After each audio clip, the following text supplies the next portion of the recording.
বিশ্ব সংবাদে আপনাকে স্বাগত। শুরুতেই জানাবো হাতে পাওয়া সর্বশেষ আন্তর্জাতিক সংবাদের শিরোনাম, পরে বিস্তারিত।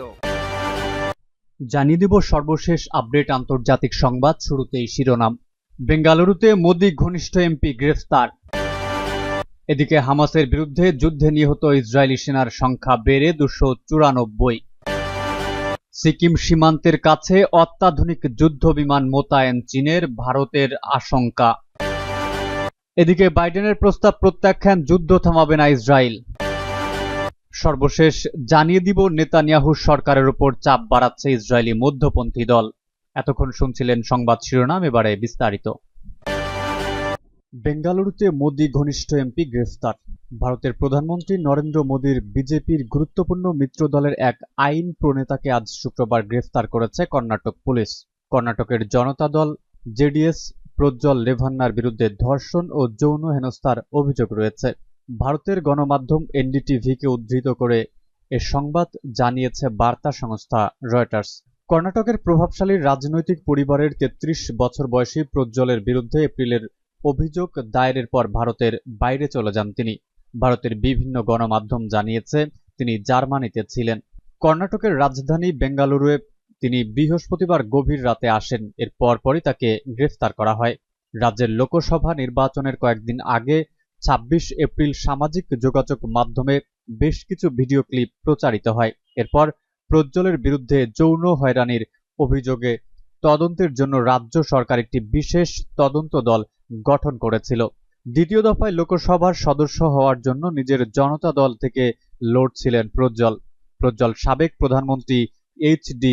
দেবগৌড়ার নাতি এবং কর্ণাটকের সাবেক এক মুখ্যমন্ত্রীর ভাগ্নে।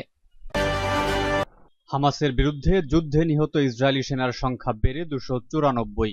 শুক্রবার আইডিএফ জানিয়েছে গতকাল সামরিক অভিযানে অংশ নেওয়ার সময় এই দুই সেনা নিহত হয়েছে। গাজা উপত্যকায় আরও 2 ইসরায়েলি সেনা নিহত হয়েছেন, এই তথ্য নিশ্চিত করেছে ইসরায়েলি প্রতিরক্ষা বাহিনী আইডিএফ।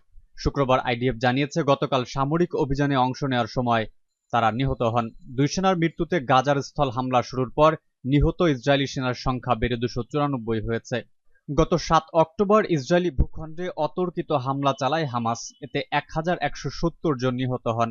নিহতদের মধ্যে কিছু সেনা সদস্য রয়েছেন, তবে তারা এই 294 জন নিহতের মধ্যে অন্তর্ভুক্ত নন। মূলত স্থল হামলা শুরুর পর থেকে নিহতদের নাম এই তালিকায় যোগ করে ইসরায়েল। এই হামলার প্রতিশোধ হিসেবে সেদিনই গাজার বিরুদ্ধে নজিরবিহীন ও নির্বিচার বিমান হামলা শুরু করে ইসরায়েল। পরবর্তীতে স্থল বাহিনীও এতে যোগ দেয়। গত 7 মাসে ফিলিস্তিনি নিহতের সংখ্যা অন্তত 36,000 ছাড়িয়েছে। এদের বেশিরভাগই নারী ও শিশু। নিহত সেনা সার্জেন্ট ফার্স্ট ক্লাস আদার গ্যাব্রিয়েল আইডিএফের বিসলামাক ব্রিগেডের 6828তম ব্যাটালিয়নের সদস্য। তিনি সিসারিয়া অঞ্চলের বাসিন্দা। অপর নিহত সেনা হলেন সার্জেন্ট ইয়েহতনা ইলিয়াস। তিনি গিভাতি ব্রিগেড সদস্য ও জেরুজালেমের বাসিন্দা। আইডিএফের প্রাথমিক তদন্তে জানা গেছে গ্যাব্রিয়েল উত্তর গাজা উপত্যকায় হামাসের যোদ্ধাদের সঙ্গে লড়াই করার সময় নিহত হন। দক্ষিণ গাজা উপত্যকায় ট্যাঙ্ক বিধ্বংসী ক্ষেপণাস্ত্রের আঘাতে প্রাণ হারান ইলিয়াস। এই হামলায় গিভাতি ব্রিগেডের অপর এক সেনা গুরুতর আহত হয়েছেন। এর আগে বুধবার পশ্চিম তীর ও উভয় উত্তর গাজা তীর ইসরায়েলি সেনা নিহত হন। সিকিম সীমান্তের কাছে অত্যাধুনিক যুদ্ধবিমান মোতায়েন চীনের। সিকিম থেকে মাত্র 150 কিলোমিটার দূরে একাধিক অত্যাধুনিক জে-20 যুদ্ধবিমান মোতায়েন করেছে চীন। যুদ্ধবিমানগুলো আয়তনে অত্যন্ত ছোট, সহজে রাডারে ধরা পড়ে না। অতি শক্তিশালী রাডার হলে এবং দূরত্ব খুব বেশি না হলে তবেই ধরা পড়ে। রাজনৈতিক পরিস্থিতি বিশ্লেষণকারী সংস্থা অল সোর্স অ্যানালাইসিস সম্প্রতি কৃত্রিম উপগ্রহের তোলা ছবি প্রকাশ করেছে, যাতে সিকিমে ভারত সীমান্তের অদূরে চীনা বিমান ঘাঁটিতে অত্যাধুনিক যুদ্ধবিমান মোতায়েন থাকতে দেখা গেছে।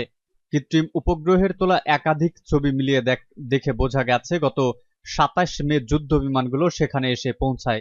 এর আগে চীনের শিগোস বিমান ঘাঁটিতে একটি মালবাহী বিমানও চোখে পড়ে। সেখানে মোতায়েন থাকা বিমান সেনাদের প্রয়োজনীয় সরঞ্জাম এবং ওই জিনিসপত্র ওই বিমানের মাধ্যমেই সরবরাহ করা হয় বলে ধারণা অল সোর্স অ্যানালাইসিসের। সিকিম সীমান্তের অদূরে চীনের ওই বিমান ঘাঁটিতে জে-20 যুদ্ধবিমান মোতায়েন থাকে না সারা বছর। তাই হঠাৎ ছয়টি অত্যাধুনিক যুদ্ধবিমান ওই ঘাঁটিতে উড়িয়ে আনার কি প্রয়োজন পড়ল তা নিয়ে প্রশ্ন উঠেছে।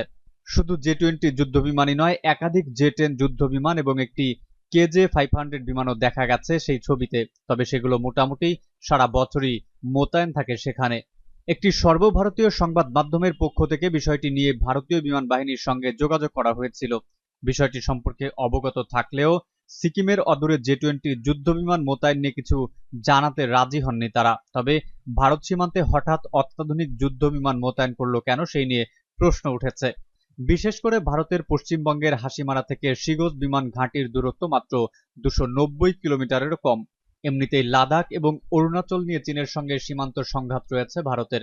চীনের মোকাবিলা করতে ফ্রান্সে তৈরি রাফাল যুদ্ধবিমান ভরসা হয়ে উঠেছে ভারতের। মোট 36টি রাফাল কিনতে চুক্তি করেছিল ভারত, যার মধ্যে 8টি এই মুহূর্তে আলাস্কায় আমেরিকার সঙ্গে মহড়া দিচ্ছে। বাইডেনের প্রস্তাব প্রত্যাখ্যান, যুদ্ধ থামাবে না ইসরায়েল। মার্কিন যুক্তরাষ্ট্রের প্রেসিডেন্ট জো বাইডেন প্রস্তাবিত 3 পর্যায়ের চুক্তির প্রস্তাবনা প্রত্যাখ্যান করেছেন ইসরায়েলের প্রধানমন্ত্রী বেনিয়ামিন নেতানিয়াহু।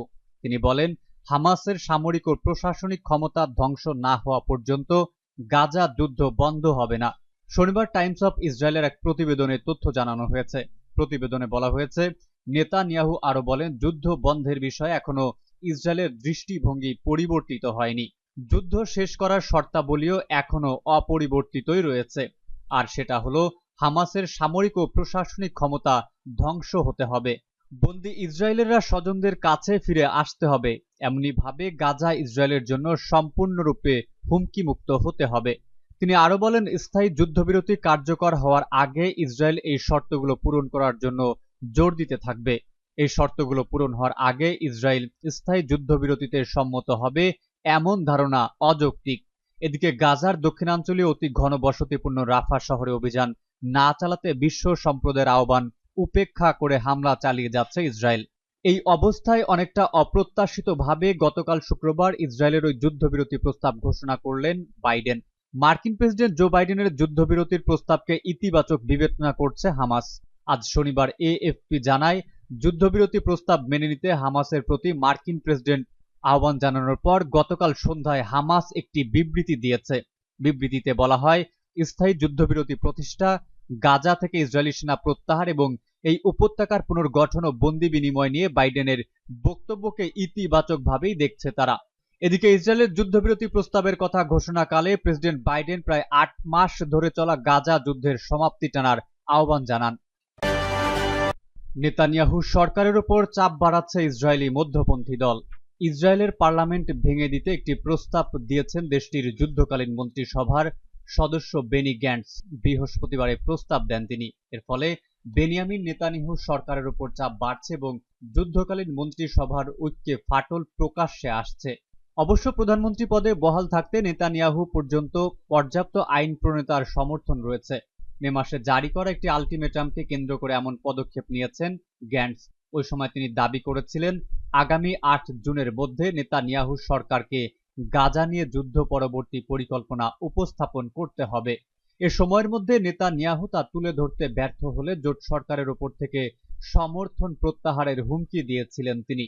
অবশ্য নেতানিয়াহুর লিকুদ পার্টি ও কট্টর ডানপন্থী দলগুলো ক্ষমতাসীন জোট সরকার টিকিয়ে রাখার মতো আইন প্রণেতা রয়েছে। ইসরায়েলের নিরাপত্তা ইস্যুতে দীর্ঘদিন ধরেই খ্যাতি রয়েছে নেতানিয়াহুর। তবে গত 7 অক্টোবরের পর থেকে নিজ দেশ তো বটেই, বহির্বিশ্বেও ক্রমবর্ধমান জন অসন্তোষের সম্মুখীন হয়েছেন তিনি। গাজা ইসরায়েলের অভিযানের পর থেকেই এমনকি তার মিত্র যুক্তরাষ্ট্রের সমালোচনার মুখেও পড়তে হয়েছে নেতানিয়াহুকে।